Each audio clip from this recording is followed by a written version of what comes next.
অভিনেত্ৰী মৌনিতা বৰাই ইমান দিনে লুকুৱাই ৰখা খবৰটো অৱশেষত দিলে অনুৰাগীক।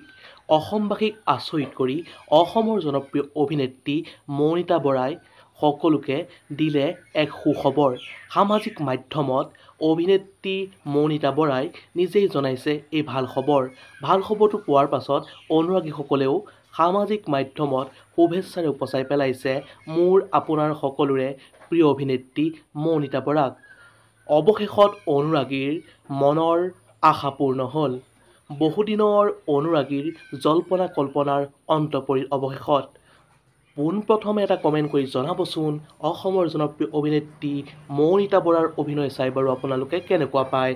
যদি ভাল পায় লাইক, কমেণ্ট, শ্বেয়াৰ আৰু যদি নতুনকৈ আমাৰ চেনেলটো চাই আছে দয়া কৰি ছাবস্ক্ৰাইব কৰি কাষতে থকা বেল আইকনটো প্ৰেছ কৰি অল কৰি দিবলৈ নাপাহৰিব। অসমৰ জনপ্ৰিয় অভিনেত্ৰী মৌনিতা বৰাই অৱশেষত অনুৰাগীৰ বহুদিনীয়া মনৰ আশা পূৰ্ণ কৰিলে। অসমৰ মহাময়ী অভিনেত্ৰী মৌনিতা বৰাই নিজেই শ্বেয়াৰ কৰিছে এটা অতিকৈ ভাল খবৰ, য'ত অসমৰ জনপ্ৰিয় অভিনেত্ৰী মৌনিতা বৰাই কয় যে ইমান দিনে আপোনালোকে আশীৰ্বাদ কৰি আহিছে। জীৱনৰ প্ৰতিটো সুখ দুখৰ কথা আপোনালোকক শ্বেয়াৰ কৰিছোঁ।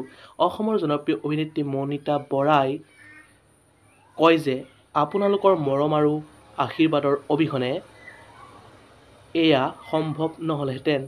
এয়া সকলো আপোনালোকৰ আশীৰ্বাদ আৰু মৰমৰ বাবেই সম্ভৱ হৈছে।